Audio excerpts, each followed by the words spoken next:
I've changed for the better this time. I thought I would never be fine. Yun, tapos yung perspective din silang, ano, ako si Maria. Kausapin niyo ako. Tumawa siya. Hello. Kasi mababay. Diba? Siya kanina tumawa na siya eh. Mas pinilitin mo kasi. No, hindi. Tabihin mo yung mga pangalan nila. Ikaw si Lisa. Tapos ikaw, anong pangalan? Bea. Siya si Grace. Ilan taon? Sinong pangalan sa iyo?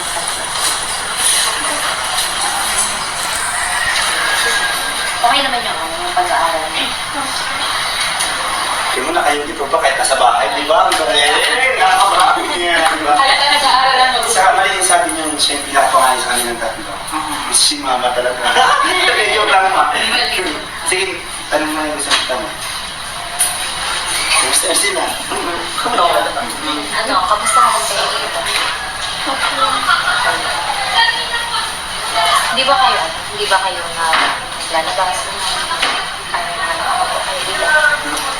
Dito lang talaga kayo sa loob ng bahay. Dito lang. Okay na yun. Napakabait yung bata niya. Ang takas ng ilong niya. Oo. Salamat. Hindi siya. Kasya lang. Wala kasi sa Kasya lang. Ikaw dyan, pag ilang beses, ano ba yan ang Muntik na ako maging mata. Parang kayo talaga yung magkapatid. Sa ilong pa lang. Pag ilan mo dito, dyan. Ang ating na po. Nakakapintuan mo na rin sila, so kilala mo na rin sila. Ay wow. Sige, kung sa'yo mo si nanay, si nanay naman. Nay. Kamusta po kayo dito? Mabuti naman. Hindi yan galit sa nanay.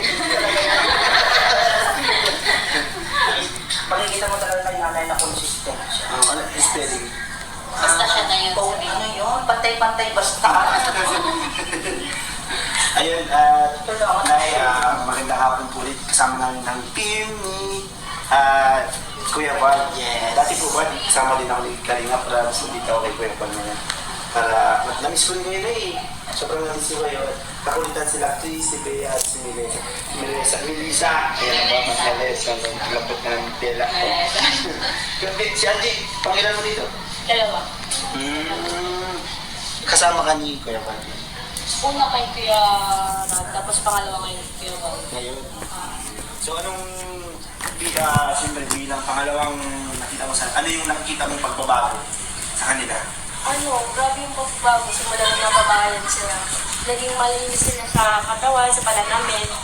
And malinis yung bahay. Tapos sila naging maayos yung itsura pag parang naging basta grabe yung pagbabago nung simula na pagbabago sila ng bahay. Kaya ako din, syempre, nabe-bless din ako bilang Kalingap Angels din para sa kanila kasi sobra yung blessing talaga ng Kalingap at ni Lord para sa kanila talaga. Kaya, ang hangad ko lang naman is, Hello po mga kabayan, mga Kalingap. Kumusta po kayo? Magandang buhay. Analyze Reality Vlog. Medyo mahina lang po yung boses ko ngayon kasi madaling araw na po dito. Katatapos lang po yung trabaho ko. Bilis-bihis na ako. At patulog na rin. Pero reaksyonan ko lang po yung nabasa kong comment po ni Sir Adrian Bisandi. Sabi niya doon sa Tres Marias, walang improvement. At saka si Ma'am Natividad, meron din po siyang comment. I-attach ko na rin ho sa screen ko. At saka meron po dyan sa thumbnail. Sinaway niya yung mga kay Angels kasi nagtatawanan. At sa kanya, parang nakaka-insulto sa Tres Marias. So, bago yun, shoutout po ang support natin sila kay Bal Santos Matubang at Edna Vlogs, Kalingap Rab, Jack Tapia Matubang. Mga kasama rin po mga reactors dito sa Kalingap. Mga ka-reactors, Team Bios, Team Strikers, Team Watchers, sa Team KOGR. Support po natin, buong Kalingap tahanan. So yun po, maraming salamat Kuya Bal. Kumuha po ako ng clip. At panoorin niyo po mga kababayan, mga Kalingap. Nandyan na po, inuna ko siya. Kasi yun po yung aking bibigyan ng reaction. Nakikita niyo po yung, andyan yung mga angels. Kasama sila Kalingap Bishi, saka si Kalingap Marky ata yung katabi niya. So, napansin nyo ni Ma'am Natividad na nagtatawanan. At si Sir Adrian na sinabi nga niya walang improvement. So, saan parte walang improvement. Maliban sa, malinis sila sa bahay. Yung ano lang, yung mahiyain pa rin sila talaga. Siguro para sa akin, dahil nga hindi sila sanay sa tao. Ganun pa rin, no? Yung ano siguro dahil sa camera, baka ano sila, ano yung awkward. Basta hindi sila komportable. Parang yung nakikita ko na may camera. So, hindi natin alam kung sa off-cam, kung sila na lang yung, ibig sabihin walang camera, baka mamaya komportable sila. At saka mga bata pa ano lang siguro para sa akin yung pwedeng maging gamot, suggestion, na sila, more exposure sa kalingap, lalo sa mga angels. Siguro kailangan nilang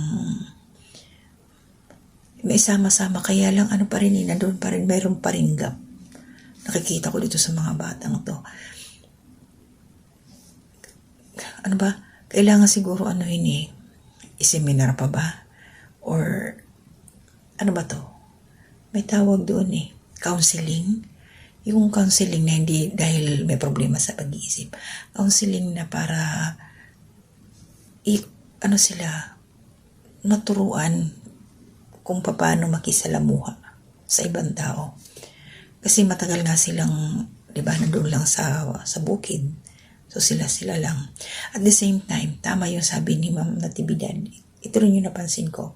Sa tuwing nagsasalita sila yung mga angels kung sino man doon. Alam naman natin nagbibiruan lang. Kaya lang dapat nila ilugar. Kasi alam naman nila na mahihain na ngayong mga bata. At pag nagtawanan, di mas lalo silang mag-aalangan magsalita. Kasi baka mamaya isipin nila na pinagtatawanan yung the way sila sumagot. Parang ganun. Ibig na, kailangan kasi matuto silang magkwento. Diba? Kasi parang sila, isang tanong, isang sagot lang Yun ang kailangan na-develop ng mga bata. Pero iwan lang natin dun sa school kung paano sila mag-participate sa mga lessons nila. So tama yung agree ako dun kay Ma'am Natividad na umayos yung mga angels pagka ganyan, kaharap yung Tres Marias, kasi paano nyo makukuha yung kalooban nila kung magtatawanan? Diba? Tapos si Kalingap Bishi, pinasasagot niya yung panganay, si Chris, tapos binilangan pa niya 4, 3, 2, 1. Kahit naman ako, pag ginanon, di lalo akong mananahimik. Diba? So sana mapansin yun, yung comment na yun ni Ma'am Natividad. Para sa susunod, alam na yung gagawin ng mga angels. Kunin nyo yung loob nila. Seryosong usapan. Walang tawanan. Ilagay sa lugar yung biruan. Depende sa kaharap. Lalo na itong mga batang to na tipid sila kung kinakausap. Ba? So yun, maraming salamat sa inyo. Sana po. Ngayon, expect kasi sa tagal na nilang tinutulungan ng Kalingap, dapat sana na sila, yung makikipagkwentuhan na si Bea nakalingon pa rin, hindi siya umaharap pag tinatawag lang. Si Melissa kahit pa paano nasagot, pero talaga napakatipid nila na hindi pa sila sanay mag-entertain ng mga visitors. Pero siguro pag medyo, baka mamaya pag nag-higher grade na kasi elementary pa sila, nag-aalangan pa ngayon, sana habang tumatagal matuto silang yung wala ng hesitation, wala ng pag-aalinlangan na makipag-usap. Lalo't lagi naman nilang nakikita yung mga, alam naman nila na Kalingap yung pumupunta sa kanila. Diba? At saka yung isang pa, baka daw mamaya kaya nahihiya itong mga bata dahil sa pananamit. Nabasa ko yun sa comment hindi naman sa mga angels, wala naman yun sa kanila. Alam naman natin yun na hindi problema yung itsura ng pananamit. Ang doon talaga yung makipag-usap sila. Yun ang main problem na dapat masolusyonan, na in-expect natin lahat matuto silang magkwento. Parang gusto ko silang anuhin eh. Kung nandun lang ako, one-on-one ba? Tsaka seryoso lagi pa, sana. Para yung mga bata makapag-open up sila. Kung ano yung mga gusto nilang sabihin. Diba? Si Chris wala nautal na, hindi na siya nagsasalita. Although humaharap siya. Iwan ko kung ano nangyari sa batang yun. Nawala yung pagiging makwento niya. Hindi katulad nung nandun pa sila sa dating bahay nila. So, hindi po muna ako mag-shoutout. Sa ibang pagkakataon na lang po. Kailangan ko nang i-upload to para makatulog na rin ako. So, sa mga silent viewers, mga nagko-comment, naglalike, nag-share, mga hindi po nag-skip ng ads, maraming salamat sa inyo. Mga bagong pasok sa aking munting kubo, salamat po sa suporta. Welcome po. Lahat-lahat. Mga angels, supportahan po natin. Buong kalingap. Beneficiaries. Yan. So, hanggang dito na muna. Let God be the glory.